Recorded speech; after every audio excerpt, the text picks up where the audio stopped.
Assalamualaikum warahmatullahi wabarakatuh. Hai teman-teman semua, perkenalkan nama saya Tri Juniarati dengan nomor induk mahasiswa 211220018 dari jurusan Tadris Matematika semester 2 Fakultas Tinggi Ilmu Keguruan Universitas UIN Dato Karama Palu. Nah, adapun tujuan dari pembuatan video ini yaitu untuk memenuhi tugas ujian tengah semester pada mata kuliah Sejarah Sains dan Peradaban Islam oleh dosen pengampu Bapak Zaifullah SPD MPD. Nah, teman-teman, adapun 3 topik pembahasan yang akan saya jelaskan menurut pertanyaan di bawah ini ya. Yang pertama, apa yang dimaksud dengan objek metode dan ruang lingkup perkembangan sains dan peradaban Islam? Yang kedua, berikan penjelasan tentang periodisasi perkembangan sains pra-Islam. Yang ketiga, yaitu jelaskan pencapaian peradaban Islam pada masa Khulafaur Rasyidin. Nah, itulah ketiga topik yang akan saya bahas pada video ini. Baiklah teman-teman, langsung saja kita ke pembahasan yang pertama, yaitu apa yang dimaksud dengan objek metode dan ruang lingkup perkembangan sains dan peradaban Islam. Nah, di sini saya membagi 2 kategori, yaitu yang pertama ada objek metode. Objek adalah benda, hal, dan sebagainya yang dijadikan sasaran untuk diteliti, diperhatikan, dan sebagainya. Objek adalah nomina yang melengkapi verba transitif dalam klausa.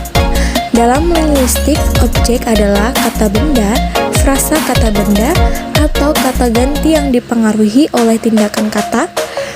Nah, adapun pengertian metode, yaitu metode adalah jalan atau cara yang harus dilalui untuk mencapai suatu tujuan. Selanjutnya ke pembahasan yang kedua, yaitu ruang lingkup perkembangan sains dan peradaban Islam. Sains merupakan suatu cara untuk mempelajari berbagai aspek-aspek tertentu dari alam secara terorganisir, sistematik, dan melalui berbagai metode saintifik yang terbakukan. Ruang lingkup sains terbatas pada berbagai hal yang dapat dipahami oleh indera penglihatan, sentuhan, pendengaran, rabaan, dan pengecapan. Ruang lingkup sejarah peradaban Islam yaitu yang pertama sebelum Nabi dilahirkan, yang kedua Rasulullah dilahirkan hingga wafat, yang ketiga Khulafaur Rasyidin, Bani Umayyah, Bani Abbasiyah, yang keempat yaitu pemunduran Islam, yang kelima yaitu penyebaran Islam di Eropa hingga Asia. Selanjutnya kita ke pembahasan yang kedua, yaitu berikan penjelasan tentang periodisasi perkembangan sains pra-Islam. Nah, sebetulnya dalam pembahasan ini ada beberapa periode, namun saya hanya mengambil salah satunya karena dalam pembahasan ini diminta yaitu berikan penjelasan tentang periodisasi perkembangan sains pada masa pra-Islam atau pada masa sebelum datangnya Islam. Nah, pada masa periode Yunani kuno, tempat bersejarah di mana sebuah bangsa memiliki peradaban. Oleh karenanya, Yunani kuno sangat identik dengan filsafat yang merupakan induk dari ilmu pengetahuan. Padahal, filsafat dalam pengertian yang sederhana sudah berkembang jauh sebelum para filosof klasik Yunani menekuni dan mengembangkannya. Filsafat di tangan mereka menjadi suatu yang sangat berharga bagi perkembangan ilmu pengetahuan pada generasi-generasi setelahnya. Seiring dengan berkembangnya waktu, filsafat dijadikan sebagai landasan berpikir oleh bangsa Yunani untuk menggali ilmu pengetahuan sehingga berkembang pada generasi-generasi setelahnya. Itu ibarat pembuka pintu-pintu aneka ragam disiplin ilmu yang pengaruhnya terasa hingga sekarang. Karena itu, periode perkembangan filsafat Yunani merupakan entry point untuk memasuki peradaban baru umat manusia. Zaman ini berlangsung dari abad 6 sebelum Masehi sampai dengan sekitar abad 6 Masehi. Zaman ini menggunakan sikap uninquiring attitude atau suatu sikap yang senang menyelidiki sesuatu secara kritis dan tidak menerima pengalaman yang didasarkan pada sikap receptive attitude atau sikap menerima segitu saja. Sehingga pada zaman ini filsafat tumbuh dengan subur. Yunani mencapai puncak kejayaannya atau zaman keemasannya.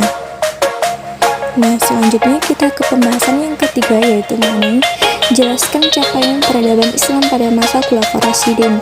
Di sini yang pertama yaitu ada pada masa Abu Bakar As-Siddiq, di mana pencapaian beliau yaitu pemberangkatan pasukan Usamah bin Zaid sesuai dengan pesan Rasulullah. Yang kedua, melakukan peperangan dengan kaum atau orang-orang murtad. Yang ketiga, penaklukan Islam di berbagai wilayah.